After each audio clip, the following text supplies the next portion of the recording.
Hello friends, I'm John Merrill, and welcome back to Brainstorming America. I'm delighted to be here with you again this week, and I want to say hello to my friend and colleague and co-host, Ken Rollins. Ken, we got another great show today, friend. How you doing, John? You drove up here today, you left real early, didn't you? Yes, sir. So good to see you, brother. Good to see you. I appreciate you coming back to do some more of these. I got some bullets that I want to talk about, and I'll throw them at you, and we'll discuss them from your perspective. And one of them from the other shows that we didn't get to do, I didn't have time left, was we want to discuss the threat of China. Absolutely. Yeah, the people in Haleyville and Piedmont and Center, they don't understand I guess I say they don't, but I'm sure that a lot of people don't understand what the threat of China it means to them, that they're not aware of. So let's go into some of that. I think I know some of it, but I'd like I think one of the most important things to remember is that it's so important to remember that the Chinese threat is imminent. And it's important to each and every one of us. I mean, you need to look at the clothes that you wear. You need to look at the technology that you use. You need to look at the trade situation between the United States and China, and then you need to see where we are. And you'll find in most instances that the Chinese influence on our life is very dramatic.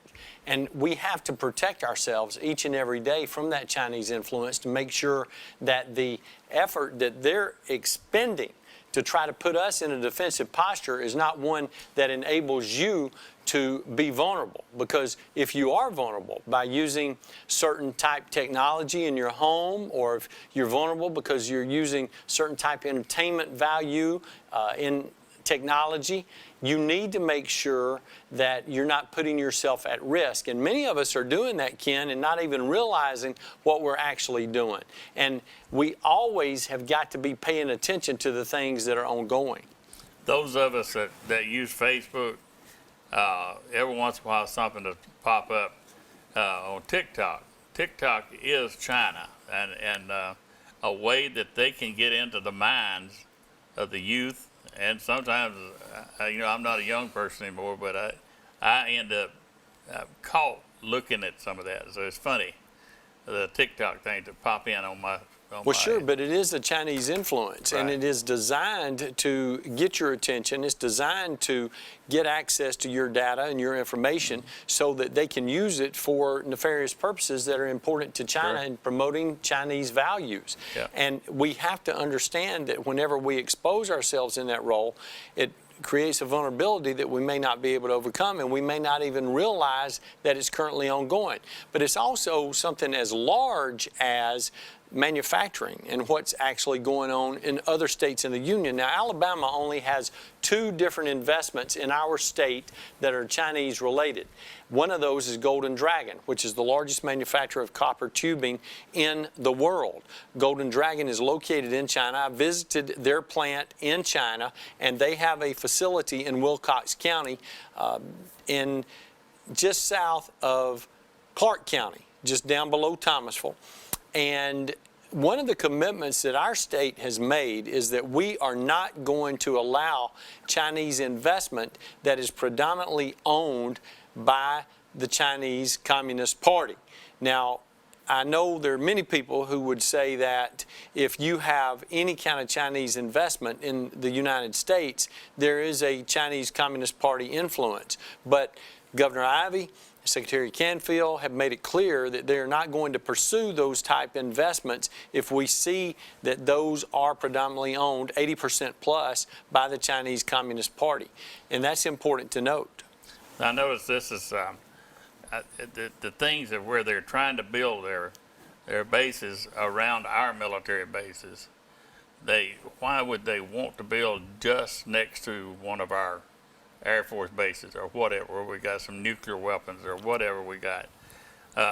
Why would they want to build there? And we look at the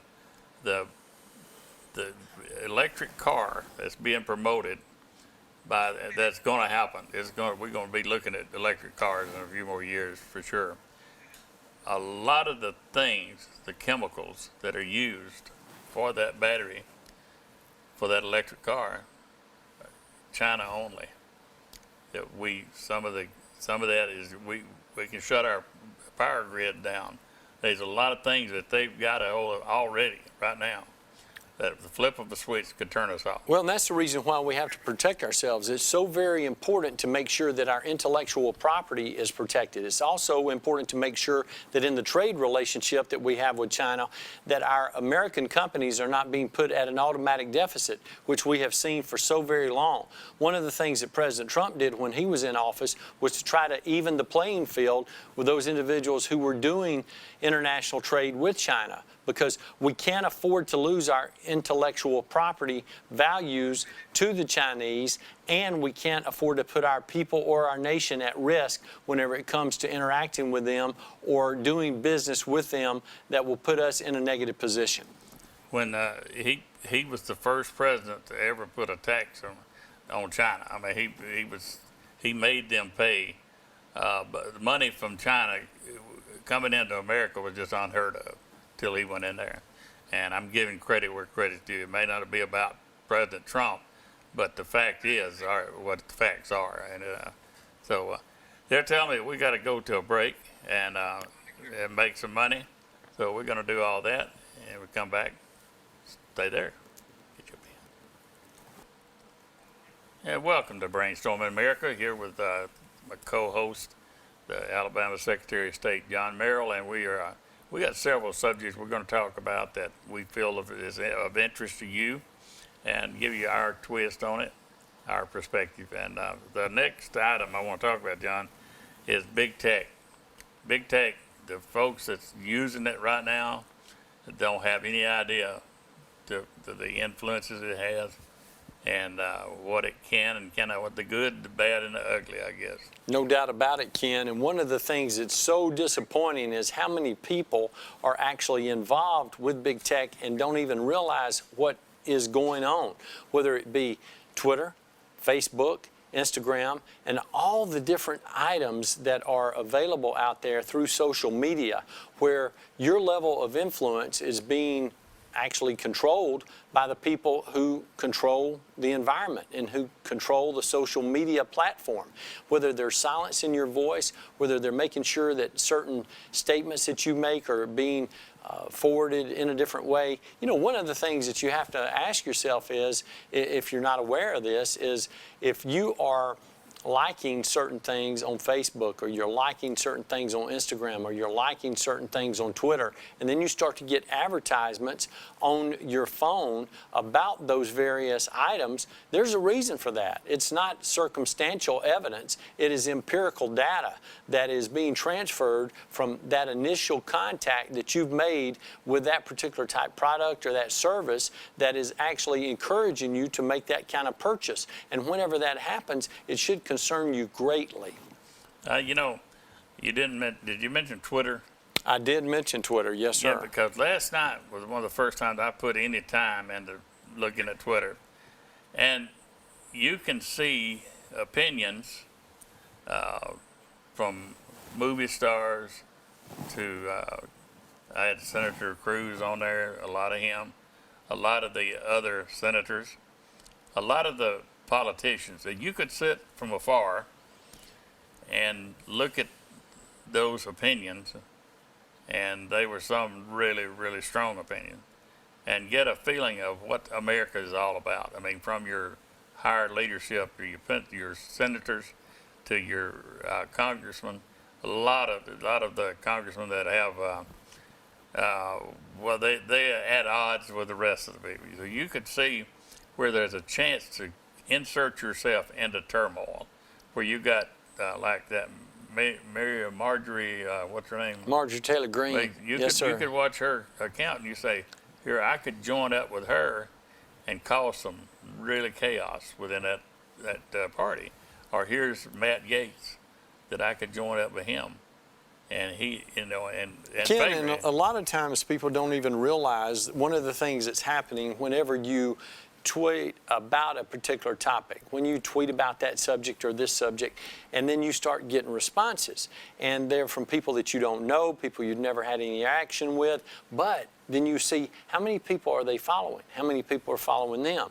And if it's 1 or 2 or 8 or 10, then you realize those are bots. They are artificial intelligence items that have been created to try to get you to engage with them so they can send that to other people and cause chaos in that particular subject matter that you're trying to comment on. And you have to ask yourself, is it actually worth that time or that energy to do so? I mean, Lord, I've thrown more blocks than John Hanna when he was playing in the National Football League when it comes to blocking people on Twitter. Or I've also blocked as many as Anthony Munoz, who used to play for the Cincinnati Bengals. But I think it's important for you to protect yourself and to protect your interest when you're trying to engage with people. So use the block button and use the mute button when it's appropriate for you. Well, that's the big thing, and then but if you're seeing that, you know, there's a lot that your children are seeing, your teenagers, your younger folks that don't have a handle on the reality that we do, and you see that, and I'm saying the bad guy is watching, but the young They're not folks, just watching; they're engaging with you. Absolutely, Yes, and they sir. say there's a weak spot. Let's join in. Let's get into the conversation. Next thing you know, the girl or the guy thinks it's Billy, and he's talking. But it's not. It's the bad guy. That's right. The people that you don't want in your system, but they're in there, and that's something that I think parents really need to get study up on. That's why it's so important for parents to make sure that they are actually watching what their children are doing and what they're engaging in with their friends and with other family members, so that they will be protected as they continue to try to use social media for conversational purposes. Yeah, they're innocent in what they're doing, and the bad guys are playing off of that innocence, and using them to get knowledge inside your walls of your home, and you don't want that. And but if you're not paying attention to what they're doing, if you go on to TikTok, you're going to see a lot of the little things that are inspiring. But Ken, it's not just TikTok, it's Alexa too. And Yeah. Alexa is one of the great perpetrators in accepting your data and your information. And you're telling Alexa what to do, and when you're doing that, that information is being captured and being shared with a Chinese communist. You have to understand that. But not saying that you should not use it, you need to do what you think is in your best interest. But vulnerabilities are introduced and exposed every day whenever you engage in this type of activity with big tech. And Google. Yes, sir. A lot of people, I use it. I use it more than any other app on there because I'm dumb. No, I just, every time I'm looking for a doctor's office, I want to Right. look for somebody to do roofing work or cut trees or whatever. Google is my answer. But then the algorithms that are created by the use that you engage in on that particular app determines what ads are introduced to you and what other things you're exposed to because of your engagement. Wow, that's something that when I get all these Medicare things, I say, how do they know what and when I answer the phone, I tell them I'm not old enough for it. I'm only 13, and something like that. You know, I just try to get out of it, but they get you. Yes, they sir. know when you go to the doctor that you are on that, and so we got to go to a break. It's always talking about some more money. Let's take a pause. Get a pen. We'll be right back. Welcome back to Brainstorming America. For tonight's last segment, we want to talk to you about something that should be very concerning to you about the way that our nation is currently moving. And that is with the Justice Department, or as many people say, the Injustice Department, and some of the things that are currently ongoing related to investigations or desired investigations by people who are obviously using that department to advance their will and not the will of the people of the United States. Ken? Yes, I saw something. I mean, I'm a nut about watching TV. I stay, and I locked in basically to Fox, and I saw some Garland. What is his Merrick title? Garland. Merrick Garland. Yes, I sir. mean, The Attorney General. if people need to remember that he was the nominee for Obama for the Supreme Court, and Senator McConnell had the number. We had the Senate at the time, so he held that nomination until the next president, who happened to turn out to be Trump. Well, Trump is the one that picked the next Supreme Court justice instead of Garland. He got to make the pick. Well, Garland has a thorn in the side over that, and he should, I guess. And so now he's in charge to get back. This is payback time. It seems to me a lot of that going on both sides. I guess that's what politics are all about. But the thing is this is real serious stuff that's happening here. When he made that decision to appoint a special counsel, I want you to hear this, because he said that because Donald Trump was running for president again, and we already had a president who was running for president again, that he was going to appoint a special counsel. Now think about that. Does that sound political? Does that sound like you're using the Justice Department to get back at an adversary? Does it sound like that Merrick Garland has appointed this special counsel to get Trump, because he said it himself, because he's decided to run for president again? So, John, with that, I can't see how our Justice Department is weaponizing our political establishment for nefarious purposes, and that's the way it seems to me. Do you have an opinion from that? Well, it sure can, and whenever that's going on, it's a problem for all of us, because we need to have confidence in the Justice Department. We need to have confidence in the Federal Bureau of Investigation. We need to have confidence in the Central Intelligence Agency, because those are groups that were designed to protect us and the best interests of the United States and all of her people. And if people that are in charge of these particular areas are using them for political purposes, to advance political goals, to advance political narratives for their benefit or the benefit of one political party or one philosophy or another, that is an endangerment for all Americans. We should not stand by and watch this occur. We need to have hue and cry go forth to our members of Congress, to our United States senators, and let them know that we do not want this to continue. We will not stand for it. Those people need to be identified. They need to be punished. They need to be removed from office, and if necessary, they need to be incarcerated. Absolutely. And do you remember a time when we looked upon our FBI as these inside enemy, that somebody that would, they're using the FBI. Ken, look, when I was growing up, the Federal Bureau of Investigation, the FBI, was looked at by most Americans as being the premier agency for justice in the United States of America. And the reason that that's so important for all of us is because we had confidence in the Bureau. We had confidence that the Bureau was protecting all of us. We had confidence that the Bureau was doing what they needed to do to make sure that we were safe and secure and that we were free and that we could go about our daily lives. Unfortunately, the Federal Bureau of Investigation of Mike Connors and of Ephraim Zimbalist Jr. that we saw on TV doesn't exist anymore. And that's a problem for all of us, because we cannot allow the FBI with fidelity, justice, and bravery and integrity to be able to be set aside for political purposes at all.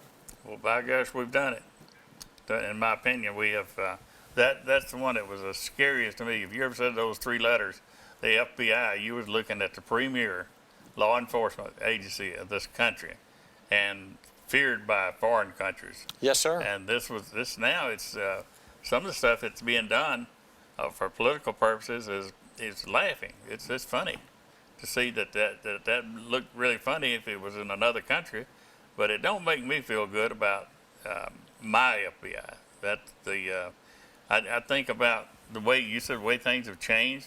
I remember as a kid, there's a thing called the Ku Klux Klan, and my mama was raising 5 of us because my daddy was dead. And she would use a threat to us kids, a truant officer, first of all. I'm going to call a truant officer on you. The second thing she'd use on it is I'm going to call the Klan. Now, you can see it, I'm a white person. It wasn't a black thing. So this was a militia. And if somebody was beating their wife, the Klan would come visit. Somebody would harming a young kid or something, they get a visit. And that has morphed into what it is now. And I see the Klan is just about in that same thing. I mean, the FBI is on the border of be looking at like it used to be this, now it's this. And our friend Bill Partridge and I have these same concerns because he's been to the academy up there. They Sure. all go through this. And some of the law enforcement out here are asking questions too. And they should be, Yeah. because they're the ones that will be protecting us, and they're the ones that will make sure that when they're not doing what they're supposed to be doing with the Bureau, that those changes are made. But we have to get behind them and support them because they have our best interest in mind. And today, the Federal Bureau of Investigation does not. That's what you're saying about supporting the blue. We still support our local sheriffs and our police departments and whatever, and support the FBI. All the FBI is not like that. I want everybody to understand that when we talk about what's happening in the FBI, we're not talking about the rank and file. We're talking about the people at the heads that have let their agency become tools of a political campaign or whatever, that somebody can get in there to have somebody testify or present something to a court as true and it not be. Yes, sir. That they say, swear that this is true. We got to go to a break, come back. And this is it. This is the end of this show. Well, it got me off there. We got it next week. We'll be right back here with some more of it. So you just stay with you.